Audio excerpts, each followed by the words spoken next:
Hi friends, जैसे कि आप थंबनेल पे देखे हो, रिवीजन करें या पढ़ाई करें। तो अभी आपके पास कितना समय बचा हुआ है? You may be counting it in days. आज के दिन को छोड़ देंगे तो सिर्फ 12 दिन बचा हुआ है। और अगर मैं इसको कन्वर्ट कर दूं नंबर ऑफ हावर्स में तो कितना बचा हुआ है? 288। अब मुझे यह भी पता है आप में से बहुत सारे लोग ना एक एंटिसिपेशन में फंसे हुए हो कि यार रिजल्ट नहीं आया, रिजल्ट कब आएगा, राइट? सो बहुत सारे ऐसे चीज आप सोच रहे हो।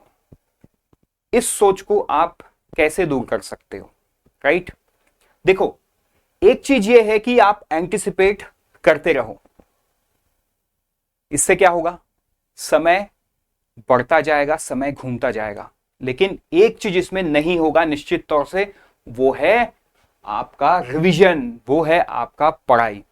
और मुझे यह भी पता है कि आपके मन में एक दुविधा है कि मैं रिवीजन करूं या मैं पढ़ाई करूं, because those are two different approaches. Although they are similar in nature, लेकिन दोनों का अप्रोच अलग होता है।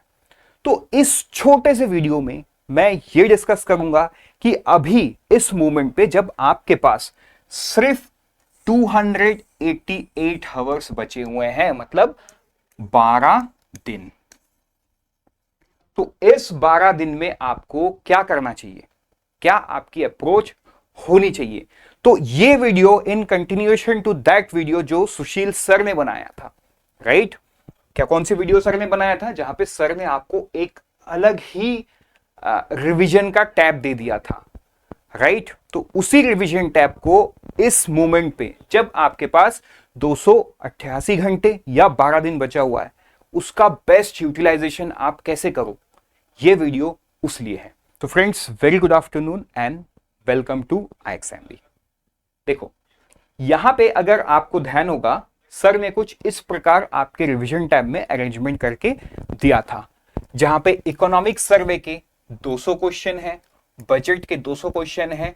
अब मैं इनको रिपीट नहीं करूंगा क्योंकि आपके मन में एक सवाल तो आ गया कि सर आपने बता तो दिया, लेकिन इसे हम ढूंढे कैसे और यूटिलाइज कैसे करें, ठीक है? तो अब मैं पूरी आपको यह बोलूंगा कि आप इस वीडियो को यहां एक छोटा सा पॉज करो और देखो यहां पे क्या लिखा हुआ है, ठीक है?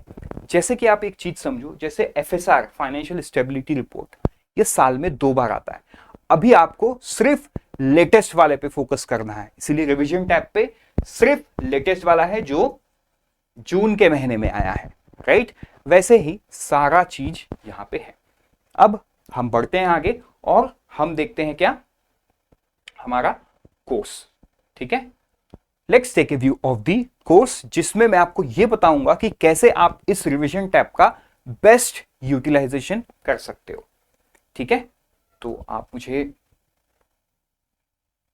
30 सेकेंड्स दे दो, मैं आपको दिखा रहा हूं। तो देखो, अब जब आप अपने कोर्स को खोलोगे, आपको कुछ इस प्रकार से दिखेगा, करेक्ट? आपको कुछ इस प्रकार से दिखेगा। आपको जाना कहां पे है?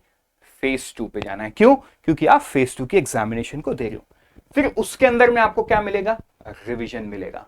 आप जब रिवीजन के अंदर में जाओगे तब एज पर द ग्रिड आपको 2 चैप्टर्स मिलेंगे, समरी एंड MCQ। तो यहां पे सबसे पहले बात मैं समरी की करता हूं।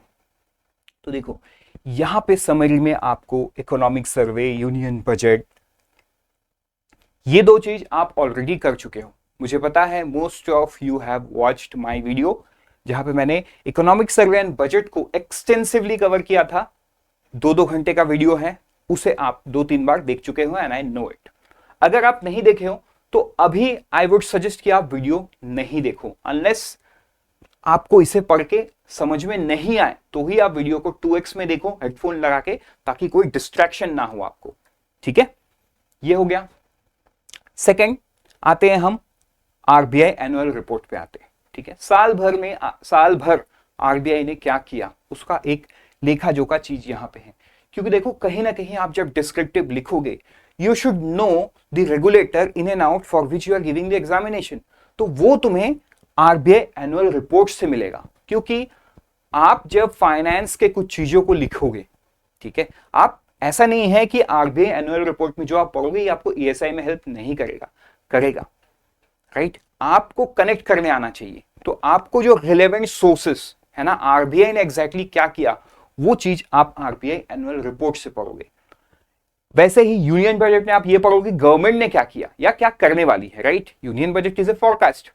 लेकिन इकोनॉमिक सर्वे में आपको मिलेगा कि सरकार ने पिछले साल क्या क्या किया है। सो बेसिकली गवर्नमेंट साइड से आपको इकोनॉमिक सर्वे उस डेटा और उस की पॉइंट्स के लिए हेल्प करेगा, और आरबीआई का annual report from the RBI point of view, right? अब उसके बाद देखो वहां पे आरबीआई सर्कुलर्स है, करेक्ट? तो आप लास्ट 6 मंथ्स के सर्कुलर्स को हमने यहां पे भी ऐड कर दिया है, राइट? एंड इसे हमने मंथ ऑन मंथ रखा है, क्योंकि कई बार क्या होगा ना, कुछ सर्कुलर्स ऐसे हैं जो जनवरी में आए हैं लेकिन उन्हें फिर से मई महीने में अपडेट किया गया। तो अगर एक ही फाइल में रहेगा आपको कंफ्यूजन होगा उससे, और इस मूवमेंट पे कंफ्यूजन की कोई जगह नहीं है। इसीलिए ये सारा चीज अलग अलग है, बहुत छोटे छोटे पीडीएफ्स है, 2 पेज 3 पेज 4 पेज मैक्सिमम, आप इन्हें पढ़ो, आपको सारा चीज क्लियर हो जाएगा।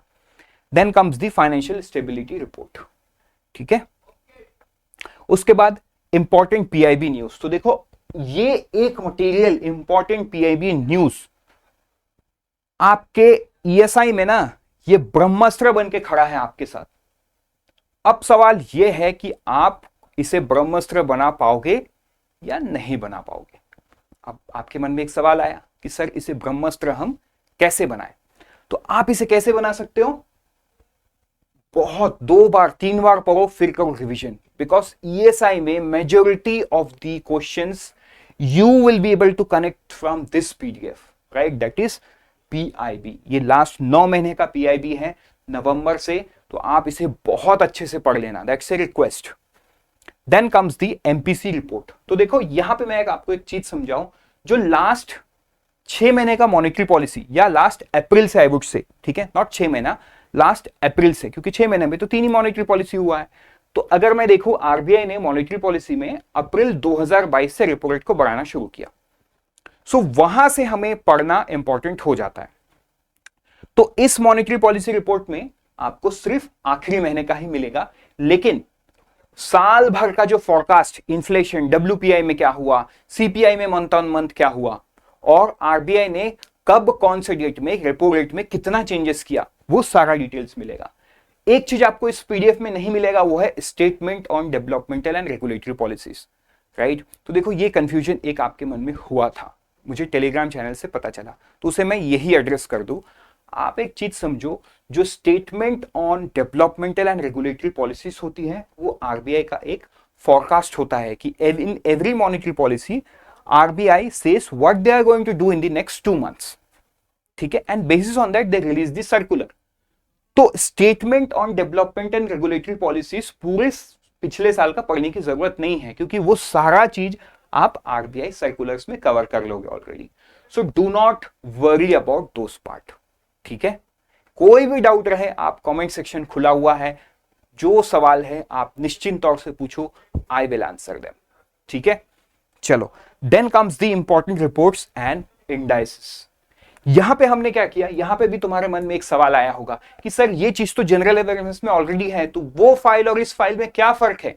देखो उस फाइल और इस फाइल में ये फर्क है कि इस फाइल में I would say who has done it, right?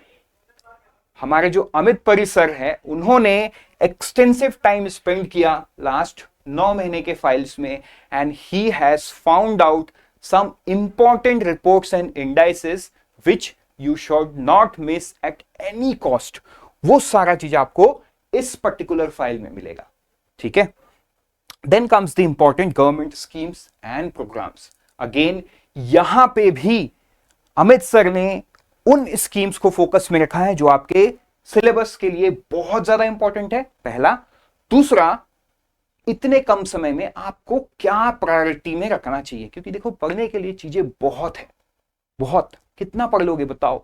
There is only 288 hours left. भाई समय की पाबंदी है, आप यही सोचने में बिजी रहोगे कि मैं क्या पढ़ूं, कितना पढ़ूं, तो पढ़ोगे कब? छोड़ो सब सोच, बस ट्रस्ट करो इन पीडीएफ्स पे।